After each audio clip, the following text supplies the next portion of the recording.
fear. Fear is, oh, let me get the phone. Morning.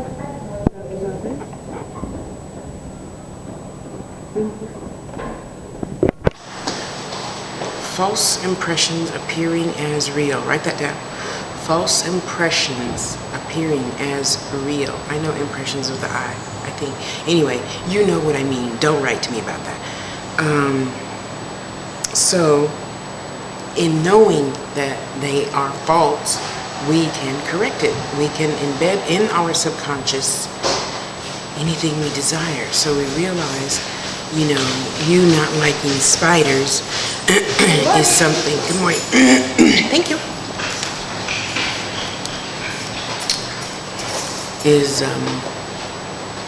probably not the best thing for you.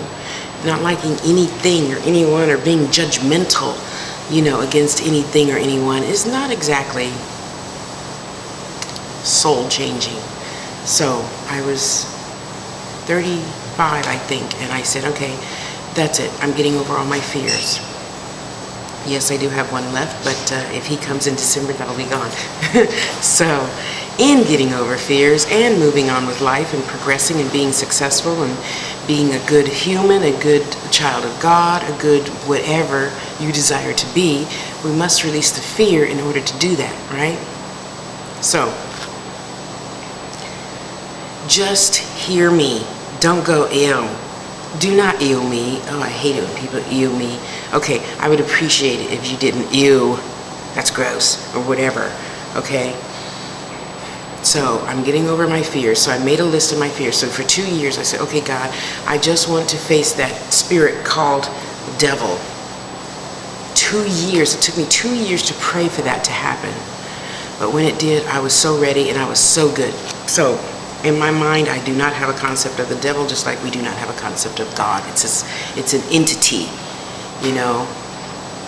So I was doing something fun in my dream, and my body told me in my dream, uh-oh, it's about to happen, right? So I braced myself, as it were, in my dream, and I said, okay, bring it, you know.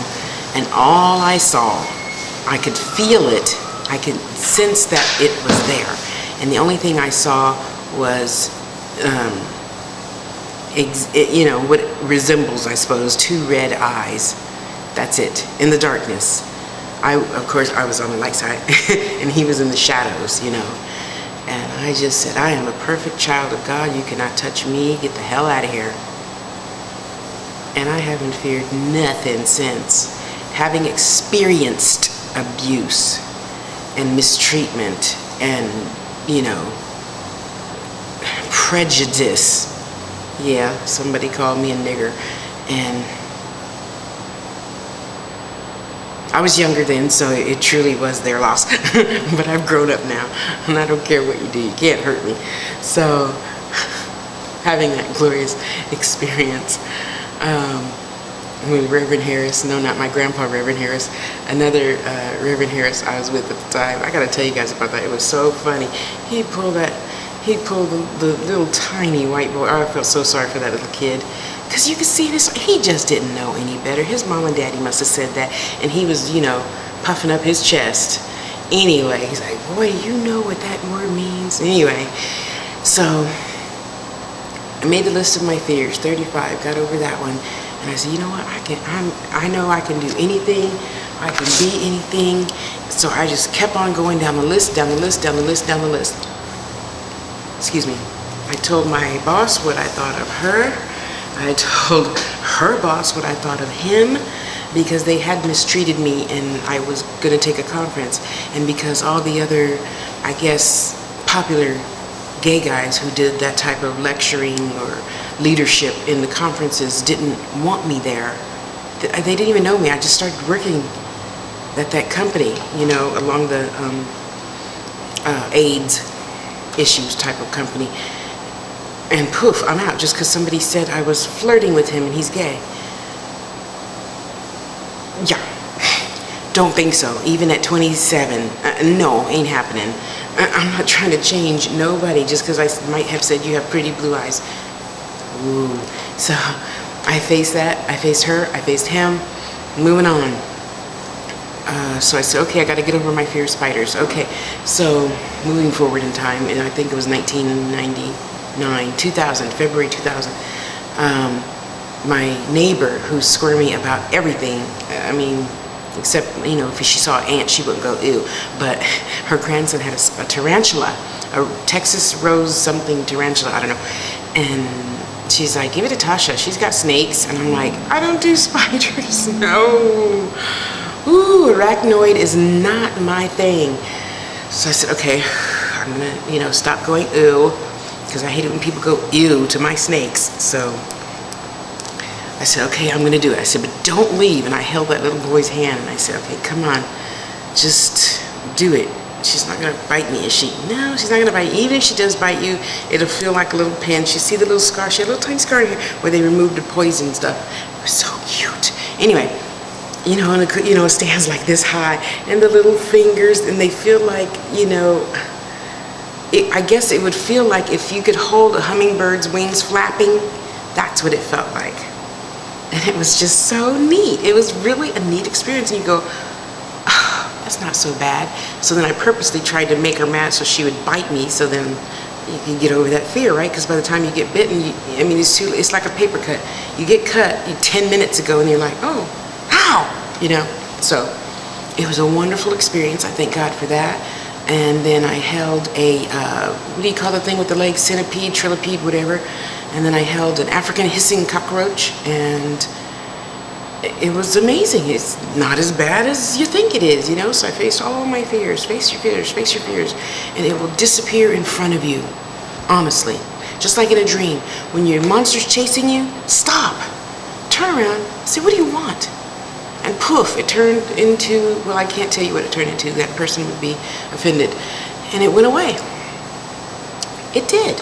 So face your fears, people. And people, you know, people say, "Oh, you're so blunt and aggressive, and you're getting the things that you want in life." How do you do that? You get over your fears and you love yourself. Yeah, that's it. That's it. You get over your fears and love yourself. Because you know what? If I love me, I'm not paying attention to the men trying to get back in my life. Excuse me. And when some woman, yeah, I'm a big old pretty black woman, and when this skinny little whatever comes up, because, you know, for a change, the men are paying attention to me and women, and she's like, you know, baby, ain't nothing but a compliment. Thank you. Mwah, mwah. You know, see ya. Ain't nothing but a compliment, okay? So let's get over our fears. I don't care what you think about me, nothing, nothing. The only opinion that matters is my mama's, and she knows I'm a big old freak, voluptuous, blunt, bold, aggressive, overbearing, stubborn, every other thing you could think of. So what? It's my life, and even she don't pay my rent, so her opinion only matters sometimes. But it does.